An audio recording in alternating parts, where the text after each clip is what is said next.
उत्तर प्रदेश के दर्जा प्राप्त मंत्री राजेश्वर सिंह ने बकरीद को लेकर विवादित बयान दिया है। गुरुवार को कुशीनगर में उन्होंने कहा है कि अगर प्रतिबंधित पशु काटे गए तो मुसलमान भी कटेंगे और कुशीनगर में खून की धारा बह जाएगी। इस बयान के बाद सियासी माहौल गर्मा गया है और पुलिस प्रशासन अलर्ट मोड पर है। पुलिस ने कुर्बानी सार्वजनिक जगह पर ना देने और प्रतिबंधित पशुओं का वध ना करने का निर्देश जारी किया है। एक सभा में राजेश्वर सिंह ने कहा है कि हम सभी को महाराज जी के जन्मदिन पर संकल्प लेना है कि कोई भी पशु जो प्रतिबंधित है उसे कटने नहीं देना है। प्रतिबंधित पशु है गाय माता और गाय माता की हमें रक्षा करनी है। गाय, बछड़े, ऊंट आदि किसी भी बड़े पशु को हम कटने नहीं देंगे। मुसलमानों को हम गाय नहीं काटने देंगे। अगर प्रतिबंधित पशु कटेंगे तो मुसलमान भी कटेंगे और कुशीनगर में खून की धारा बह जाएगी। त्योहार आ रहा है बकरीद, हम सभी को यहाँ संकल्प लेना है। परम पूजनीय महाराज जी के तत्वाधान में, महाराज जी के जन्मदिन पर इस पवित्र भारत माता की गोद में, पवित्र मंदिर में हम सभी लोगों को संकल्प लेना है कि कोई भी पशु जो प्रतिबंधित है किसी भी रूप में हम कुशीनगर में, उत्तर प्रदेश में नहीं कटने देंगे। आप पूछेंगे प्रतिबंधित पशु कौन कौन है, तो हम सभी की मां गौ माता, जिस गौ माता में 33 करोड़ देवी देवताओं का वास होता है, उसकी रक्षा हम लोग को करना है। गाय नहीं कटेगी, बछड़े नहीं कटेंगे, ऊंट नहीं कटेंगे, बड़े पशु नहीं कटेंगे। यह प्रतिष्ठा हम लोगों को यही से लेना है। आज पूज्य महाराज जी के जन्मदिन पर हम सभी लोगों को हाथ उठा करके शपथ लेना है कि किसी भी सूरत में प्रतिबंधित पशु मुसलमानों को हम नहीं कटने देंगे। और यदि प्रतिबंधित पशु कटे तो जिस तरह से पशु कटेंगे उसी तरह से मुसलमान कटेंगे और खून की धारा कुशीनगर में बहुत तेज बहेगी। यह शपथ हम सभी लोगों को लेना है। आज पूज्य महाराज जी का यह जो जन्मदिन है, जन्मदिन के शुभ अवसर पर इस प्रतिज्ञा को 100% आपके साथ करें। अप्रैल महीने में जम्मू कश्मीर के पहलगाम में हुए आतंकी हमले के बाद से भारत और पाकिस्तान के संबंध बेहद खराब दौर से गुजर रहे हैं। पहलगाम हमले के बाद भारत ने पाकिस्तान के साथ दशकों पहले की गई सिंधु जल संधि को तत्काल प्रभाव से रोक दिया था, जिससे पाकिस्तान बौखलाया हुआ है और वो इसे लेकर भारत को कई चिट्ठियां भी लिख चुका है। पहलगाम में 22 अप्रैल को हुए हमले के बाद 24 अप्रैल को जल शक्ति मंत्रालय के सचिव देवश्री मुखर्जी ने पाकिस्तान के जल मंत्रालय के सचिव सैयद अली मुर्तजा को पत्र लिखकर साफ कर दिया था कि भारत में सीमा पार आतंकवाद के जरिए पाकिस्तान आतंकी हमले करा सकते हैं। भारत ने तकनीकी कारणों का भी हवाला देते हुए भारत सरकार का सिंधु जल संधि को रद्द करने का फैसला बता दिया, लेकिन पाकिस्तान अब तक भारत को 4 बार चिट्ठी लिख चुका है। पाकिस्तान ने इन पत्रों में भारत से अनुरोध करते हुए कहा है कि भारत सिंधु जल संधि को रोकने के फैसले पर दोबारा विचार करे। पाकिस्तान के जल मंत्रालय के सचिव सैयद अली मुर्तजा ने सिंधु जल संधि रोकने के फैसले को बदलने के लिए पहला पत्र ऑपरेशन सिंदूर से पहले मई के पहले सप्ताह में लिखा था। उसके बाद पाकिस्तान के जल मंत्रालय के सचिव ने 3 और पत्र लिखकर भारत से गुहार लगाई कि सिंधु जल संधि को बरकरार रखा जाए। सूत्रों की माने तो जल शक्ति मंत्रालय ने सभी पत्रों को विदेश मंत्रालय को भेज दिया है। प्रधानमंत्री नरेंद्र मोदी आज जम्मू कश्मीर के दौरे पर है। उन्होंने यहाँ दुनिया के सबसे ऊंचे रेलवे ब्रिज चिनाब ब्रिज को देश को समर्पित किया। इस दौरान पीएम मोदी को हाथों में तिरंगा लेकर चिनाब ब्रिज पर चलते हुए भी देखा गया। उन्होंने इस दौरान कटरा में जनसभा को संबोधित करते हुए पहलगाम हमले में मारे गए स्थानीय कश्मीरी युवक आदिल को भी याद किया।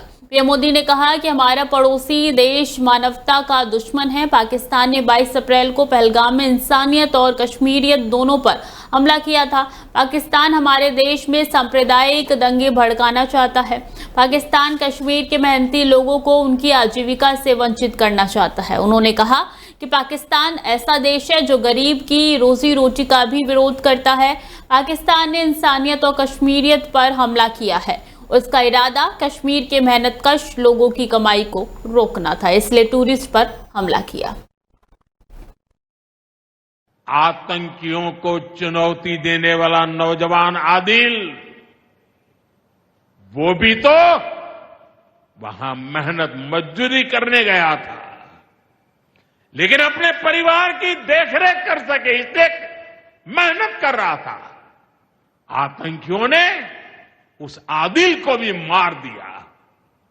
साथियों, पाकिस्तान की साजिश के खिलाफ जिस प्रकार जम्मू कश्मीर के लोग उठ खड़े हुए हैं,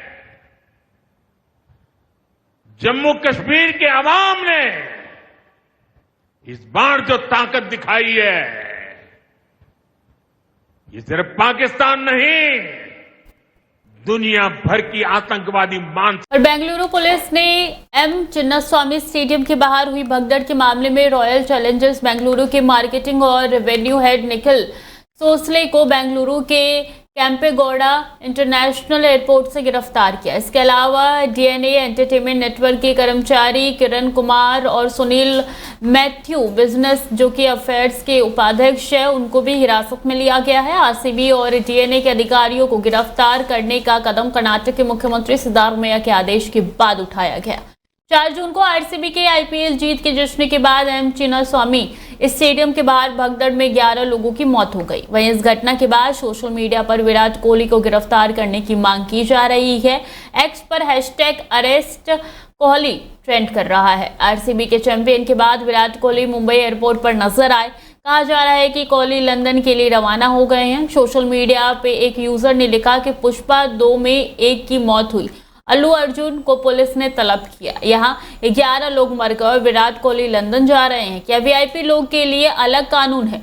एक यूजर ने लिखा कि जिन इंसान की अगुवाई में ये परेड हुई वो खुद अब देश छोड़कर भाग रहा है, शर्मनाक, इन्हें गिरफ्तार किया जाना चाहिए। वहीं कुछ लोगों का कहना है कि विराट समय पर फ्लाइट पकड़ना चाहते थे, इसलिए आनन फानन में एक कार्यक्रम कराया गया। और उत्तर प्रदेश के मेरठ जिले से दिल दहला देने वाली खबर सामने आई है। मेरठ के परतापुर में 12वीं कक्षा में पढ़ने वाली छात्रा का सर कटा लाश मिला है। उसकी सलवार की जेब में मिले कागज पर मोबाइल नंबर लिखा है, ये उसके दोस्त का है। दोस्त ने शव की पहचान दौरौला के दादरी गांव निवासी आस्था उर्फ तनिष्का के रूप में की है। पुलिस की जांच में सामने आया कि दौरौला की दादरी गांव निवासी आस्था बुधवार को करीब दोपहर 1 बजे अपने दोस्त से फोन पर बात कर रही थी।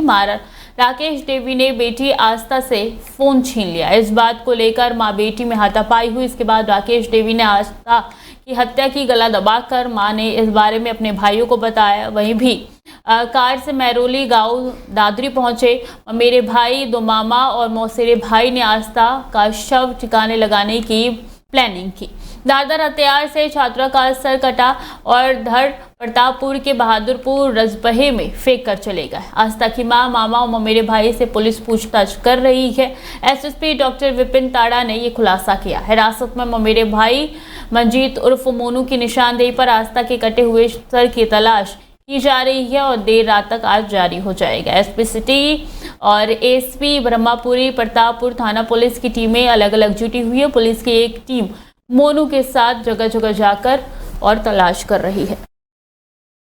ये इसमें एक घटना हुई थी जिसमें कि युवती की सर कटी लाश बरामद हुई थी, जिस पर कि पुलिस ने के जो दस्तावेज मिले उससे आधार पर उसकी शिनाख्त की और पूरे घटना का अनावरण करते हुए 4 अभियुक्तों को हिरासत में लिया है। जो शुरुआती जांच है और पूछताछ है उसमें ये सामने आया कि युवती का अपने परिजनों से कई बातों को लेकर विवाद था, जिस पर कि झगड़े के दौरान युवती का गला दबाने से उसकी मृत्यु हो गई और शव को छुपाने की नीयत से रात्रि में अन्य परिजनों के साथ मिलकर इस शव को कार में रखा गया। बॉलीवुड की सबसे बड़ी कॉमेडी फ्रेंचाइजी हाउसफुल की 5वीं किस्त हाउसफुल 5 6 जून को सिनेमाघरों में रिलीज हो गई है। ये फिल्म मल्टी स्टार फिल्म है जिसमें अक्षय कुमार, रितेश देशमुख, अभिषेक बच्चन, रंजीत, फरदीन खान, सौंदर्या शर्मा और जैकलीन समेत कई स्टार्स दिखाई दे रही है। इस कॉमिक एंटरटेनमेंट फिल्म को तरुण मनसुखानी ने निर्देशित किया है। बता दें कि फिल्म की खास बात यह है कि इनमें 2 क्लाइमैक्स है, जिनमें दोनों क्लाइमैक्स में कातिल अलग है। इस बात का खुलासा खुद निर्माता साजिद नाडियाडवाल ने किया है। फिल्म की अलग अलग स्क्रीनिंग में अल्टरनेट क्लाइमैक्स और अलग अलग कातिल होंगे। ऐसे अगर आप भी इस फिल्म को देखने का प्लान कर रहे हैं तो उससे पहले इसका रिव्यू पढ़ लें। बता दें कि फिल्म में अच्छी खासी कमाई की है। पहले दिन ही हाउसफुल फ्रेंचाइजी की 5वीं किस्त को नए डायरेक्टर मिले हैं, तरुण मनसुखानी। लोग इन्हें दोस्ताना फिल्म से जानते हैं। उस फिल्म को इन्हीं डायरेक्टर ने डायरेक्ट किया था। अब हाउसफुल के 5वें पार्ट की जिम्मेदारी इन्होंने ली। कहा जा सकता है कि तरुण ने हाउसफुल फिल्मों के क्लेवर को तो सही तरीके से समझा। एक बार फिर से ढेर सारा कंफ्यूजन देखने को मिलने वाला है। इससे आप टेक्निकल भाषा में कॉमेडी ऑफ एरर्स भी कह सकते हैं। बता दें कौन जॉली है, कौन किसकी पत्नी है, फिल्म में सब कुछ हो रहा है। जानबूझकर ढेर सारा कंफ्यूजन पैदा किया जा रहा है। साफ कर दें, अगर पिछले पार्ट्स में कंफ्यूजन आपको हंसा पाया तो इस बार भी हंसाएगा। यानी कि इसके 2 पार्ट्स हैं और दोनों अलग अलग क्लाइमेक्स के साथ है। फिल्म ताबड़तोड़ कमाई किए जा रहा है।